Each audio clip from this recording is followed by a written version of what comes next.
Hello everyone. Today we are taking a deep dive into this Forbes story, near trillionaire Elon Musk, a Saudi prince and Twitter's founder. Here are the SpaceX IPO's biggest winners. We are going to break down exactly who came out on top from this IPO, how they got there, and what their story tells you about how real wealth actually gets built. But before that, you are watching Decode Daily News, where we take the biggest business and finance stories and decode them so anyone can understand. If you are not subscribed yet, hit that button right now. So let us get into it. You know what sometimes a number stops you cold. And this one did exactly that.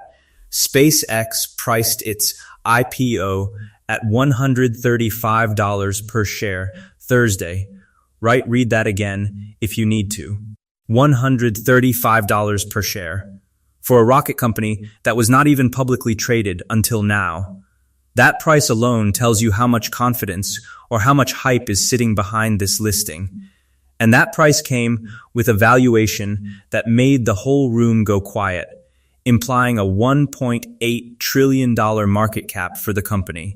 And here is what that really tells you. 1.8 trillion, not billion, trillion. That is more than the entire GDP of most countries on this planet. And this is a single company that just walked into public markets like it owned the room. Which honestly, it kind of does. And that valuation did not just make headlines, it made one man almost untouchable. That boosted Musk's net worth by $188 billion. Let that number breathe for a second. 188 billion added in a single move. Most people will not earn that across 10 generations. This is not normal wealth creation. This is a completely different category. And the second half of that line tells you exactly where he stands now.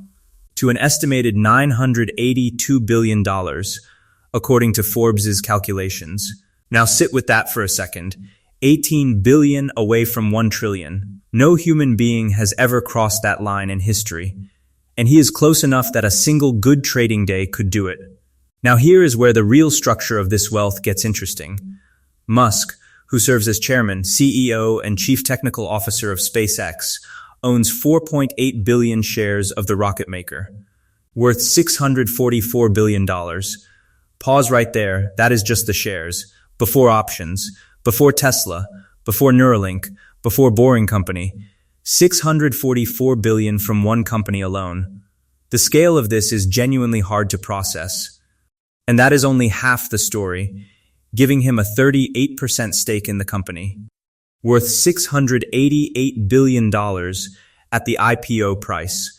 And think about what that actually means. 38% of a $1.8 trillion company. He is not just a shareholder, he is the dominant voice. Every dollar this company grows adds hundreds of millions directly to his net worth. But here is the piece that does not get talked about enough, not included in Forbes' estimate of Musk's net worth, performance-based restricted shares. And here is what that really tells you. These are shares he has not earned yet. They are sitting there locked, waiting for conditions that most people would call impossible to meet. And that brings us to the condition attached that could boost his stakes in SpaceX and Tesla to 47% and 29%, respectively. Now let that sink in. 47% of SpaceX, 29% of Tesla. That is not just ownership, that is control at a scale most governments do not have over their own economies. Now here is where those conditions get truly remarkable. To earn all that stock, Musk will have to achieve lofty goals like growing SpaceX and Tesla's market caps to 7.5 trillion and 8.5 trillion, respectively. And that part is worth sitting with. 7.5 trillion, 8.5 trillion.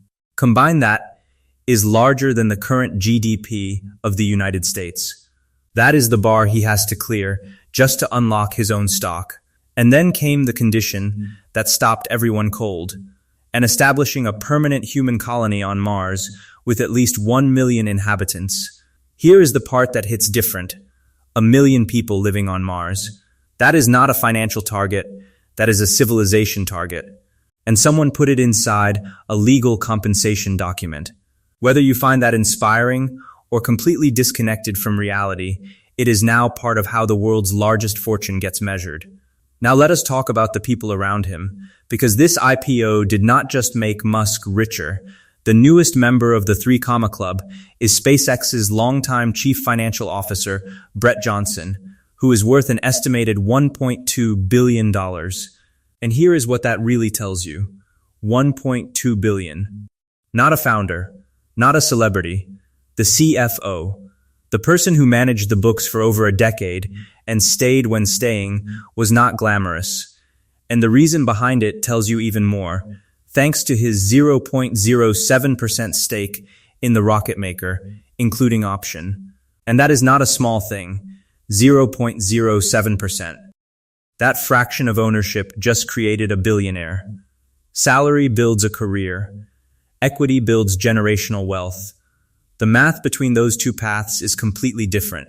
Now here is the angle that surprised me most.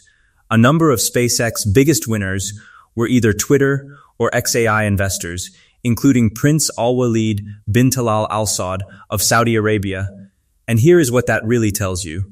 A Saudi prince who first bought Twitter stock in 2011. Held through chaos, held through Musk's takeover, never sold, and came out the other side as a SpaceX shareholder worth billions. And he did not stop there. And President Trump's Middle East envoy Stephen Witkoff, who both became SpaceX investors in February. And think about what that actually means. Neither of them original SpaceX believers. They just held what they had, and the chain of mergers brought them here. Patience and access. That is the whole formula. Now this is the part I could not move past. Dorsey co-founded Twitter in 2006 and was the company's CEO until 2008. And here is what that really tells you. He built the platform, left it, came back, left again, but never sold his stake when it mattered most. And that is only half the story. When he left to co-found payments company Block, formerly known as Square, a year later. Now let that sink in. He walked away from Twitter twice, but held on to his nearly $1 billion stake when Musk took it private. That single decision of not selling turned a social media investment into a SpaceX winning ticket.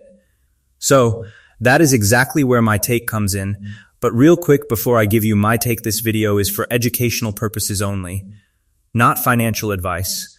Always do your own research before making any investment decisions. So what this IPO really tells you has nothing to do with Elon Musk's bank account. It tells you something about how wealth is actually built. The people who walked away from this as billionaires were not the smartest in every room. They were the ones who stayed in the right rooms the longest. Gwynne Shotwell joined a rocket startup when most people thought it was a joke. Luke Nosek backed SpaceX during a financial crisis.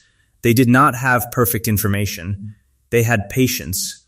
The second thing this tells you is that equity is the game, not salary, not bonuses. 0.07% of the right company at the right time beats a lifetime of paychecks. It means you start thinking differently about where your time and energy are actually compounding. And the third thing nobody is saying out loud, this IPO did not happen in a vacuum. SpaceX is tied to government contracts, political relationships, and global decisions. Relationships and access are assets too. The question for the rest of us is simple. What are you invested in right now that you believe in enough to hold for 20 years? If this breakdown changed how you see the story, hit like and subscribe. This channel exists to make these moments make sense for your life, not just for headlines. And I want to hear from you in the comments. If you had held Twitter stock from 2011 like Prince Alwaleed and it turned into SpaceX shares today, would you have had the patience to never sell?